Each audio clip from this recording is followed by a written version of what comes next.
लगता है कोई बात गलत है तो आप अपनी बात कहिएगा, आपको अपनी बात कहने का अधिकार है। ने कल यह कृत्य किया है वह माफिया उत्तर प्रदेश के बाहर है और वह माफिया समाजवादी पार्टी के सहयोग से ही बार बार एमएलए और एमपी बना है। क्या यह सच नहीं कि 1996 में इलाहाबाद वेस्ट से वह माफिया समाजवादी पार्टी की सरकार के सहयोग से, इन पार्टी के सहयोग से एमएलए बना था। और यही नहीं, 2004 में भी वह माफिया 2004 में भी वो माफिया इन्हीं लोगों के सहयोग से एमपी बना था। और फिर 2009 में उस माफिया को सांसद बनाने का भी कुख्यात कार्य इन्होंने ही किया था। और मैं फिर इस बात पर कह रहा हूं कि माफिया कोई भी हो, सरकार की 0 टॉलरेंस की नीति है और उन माफियाओं के खिलाफ मिट्टी में मिलाने का काम उनको हमारी सरकार करेगी। यही है बात कि माफिया कोई भी हो उसको मिट्टी में मिलाने का काम करेंगे।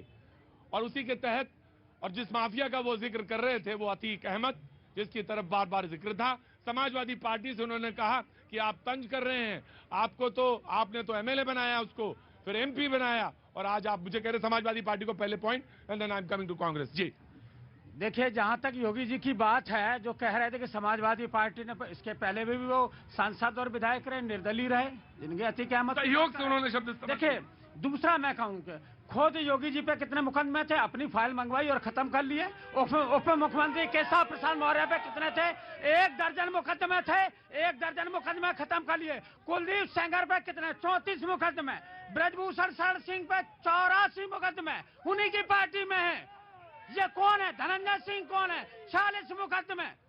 क्या बिल्डोजर चलेगा, क्या बिल्डोजर चलेगा? और जो अपराधी उन पे क्या उनका एनकाउंटर होगा? बाबा कहते हैं, मैं आ रहा हूं योगी, मैं आ रहा हूं। उनका जवाब तुम दोगे? क्या नाम है? अतुल कुमार मिश्रा। अरे बाप रे बाप। अतुल, रुकिए अतुल जी, आराम से। कहां से आना हुआ अतुल जी? गोरखपुर।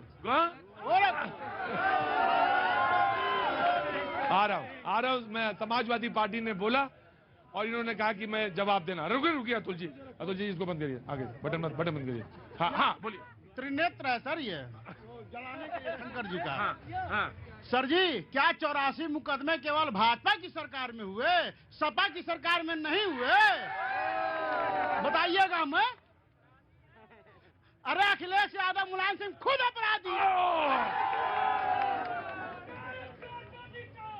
देखिए, जीरो टॉलरेंस की बात हो रही थी और दिन दहाड़े जैसे फिल्म की शूटिंग हो रही है, अपराधियों द्वारा उमेश पाल की हत्या कर दी जाती है। ये सरकार सुरक्षा नहीं कर पाती है, उनको सुरक्षा नहीं दे पाती है, और बात कहती है 0 टॉलरेंस।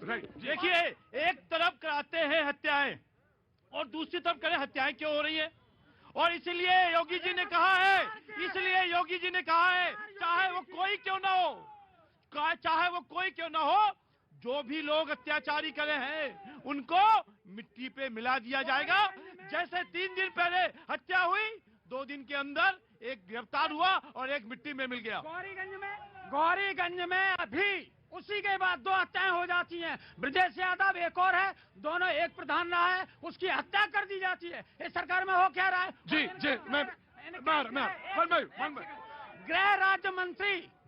गृह राज्य मंत्री हैं, उनका बेटा थर चढ़ा देता है।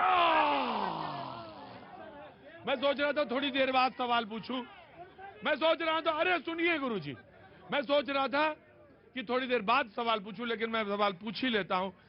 तो अपराधियों पे आपके हिसाब से कार्रवाई नहीं होनी चाहिए? होनी चाहिए, बिना किसी पार्टी को देखे, बिना तो अभी फिलहाल जवाब दीजिए, जो ये हो रहा है ये ठीक हो रहा है? अपराधियों पर कोई भी हो, अपराधियों पर कार्रवाई होनी चाहिए और बिल्कुल होनी चाहिए। कौन कहेगा कि अपराधी पे नहीं होनी चाहिए? लेकिन मैं ये जानना चाहता हूं कि जो अभी हुआ, जो हो रहा है, वो ठीक या गलत? देखिए क्या देखे एक चीज ये बताइए, क्या संविधान में एक मिनट सवाल पूछे दुबे जी, गड़बड़ नहीं, सवाल पूछे। संविधान को बचाए रखने के लिए, जीवित रखने के लिए जो ये कुर्बानियां हो रही हैं, ये बहुत अच्छा न्याय है।